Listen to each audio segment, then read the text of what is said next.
Evidence of ancient machining technology in Egypt.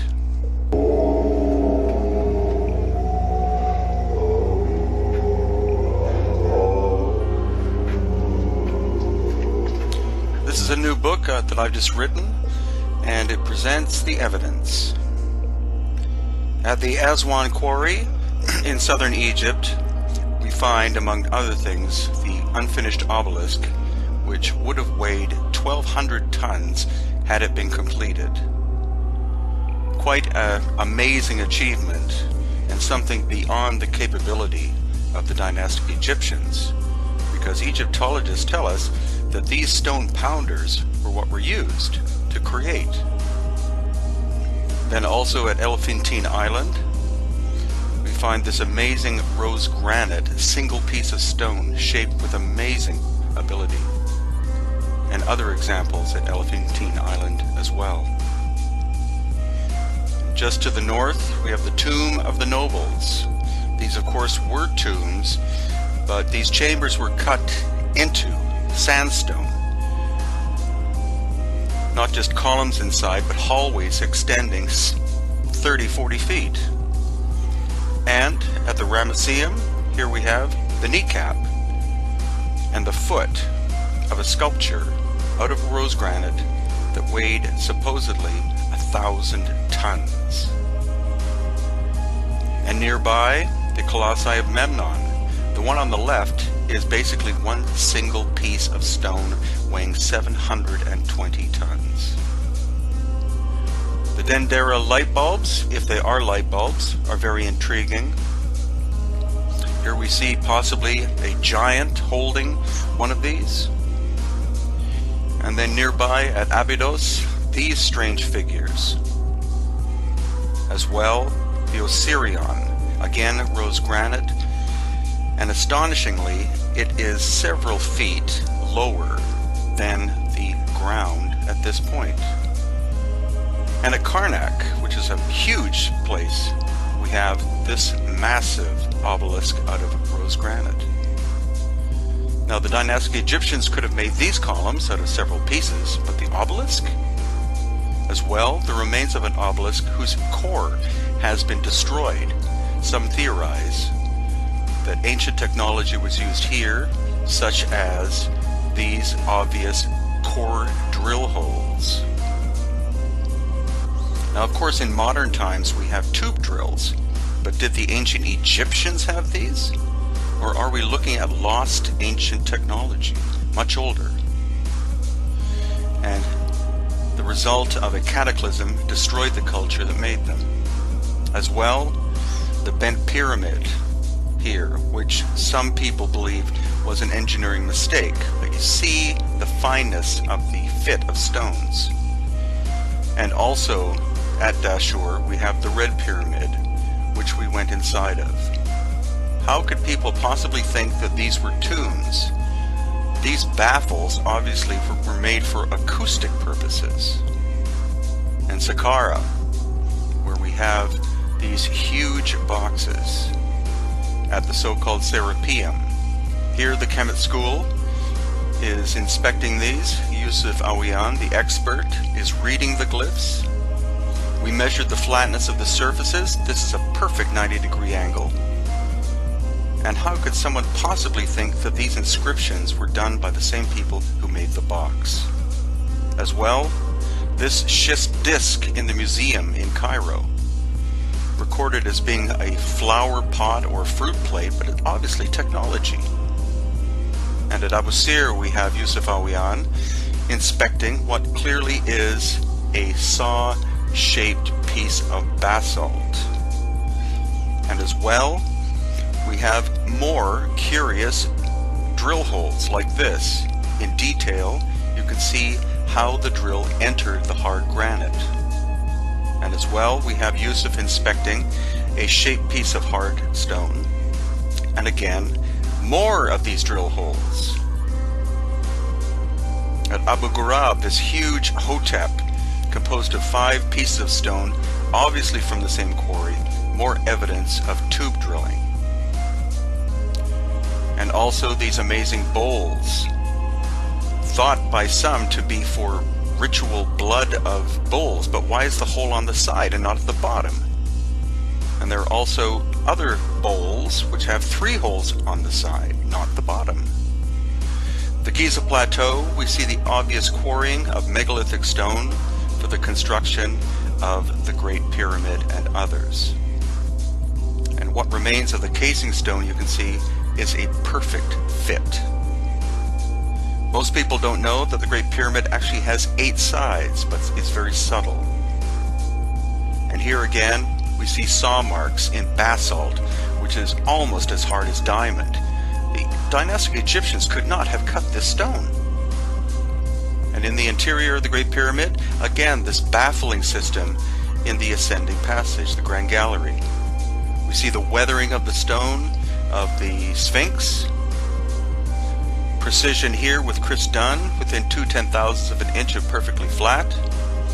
Massive columns of granite, brought from 500 miles away. And Yusuf showed me obvious evidence of tunnels and shafts descending into the bedrock of the Giza Plateau. We went down into the 3rd level, and obviously water was once running through the system. So here is my book, and it's available at Amazon.com under my name, Brien Foerster. To attract the females. Oh yeah? Does this elaborate dance.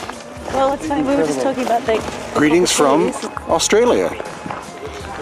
We're near Sydney, actually closer to a town called Gosford, and it's here that there are some hieroglyphics which appear to be Egyptian, but which most people scoff at and say are fake. Either they were done by university students or other people sometime in the 20th century. But experts in Egyptian hieroglyphics, Yusuf Awiyan and Muhammad Ibrahim of the Kemet School, worked together, and they have translated them and believe that they are actual hieroglyphics made by an Egyptian at least 3,000 years ago.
I'll get out of the way.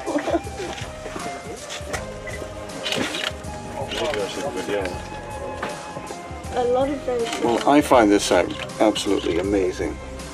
And what's impressive is not only that it's been translated by Yusuf Awiyan and Muhammad Ibrahim, who are, again, Egyptian experts in hieroglyphics, but also that the weathering and also the presence of lichen and moss is the same on the surface as it is in the indentations. And so to me, not being a geologist, but that would indicate significant age of both.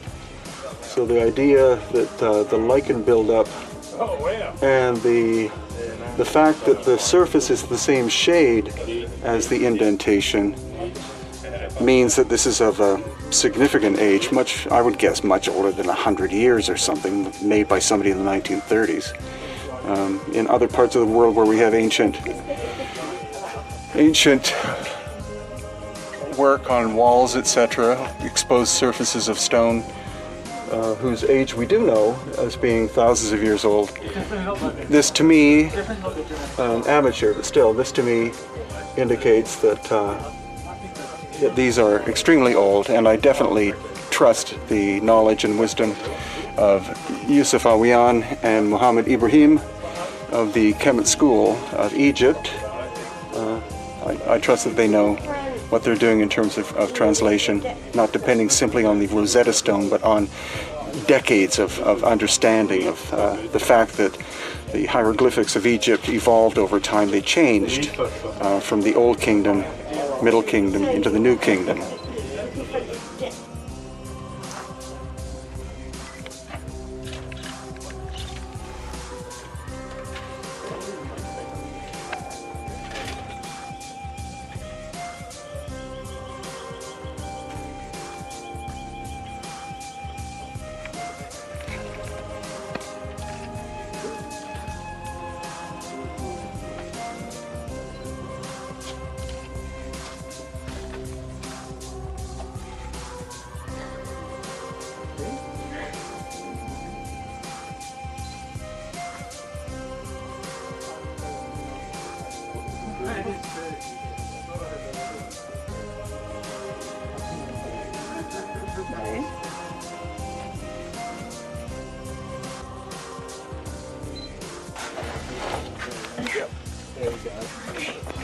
Thank you.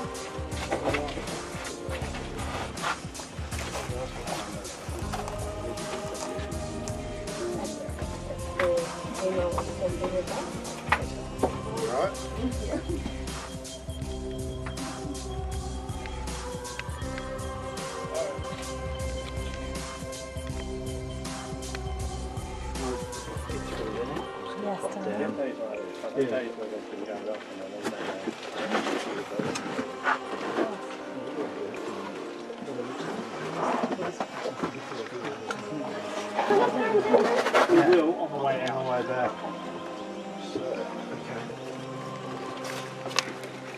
Any chance I can ask you to carry that? It's not very heavy, but no, the black bag. That'd be great.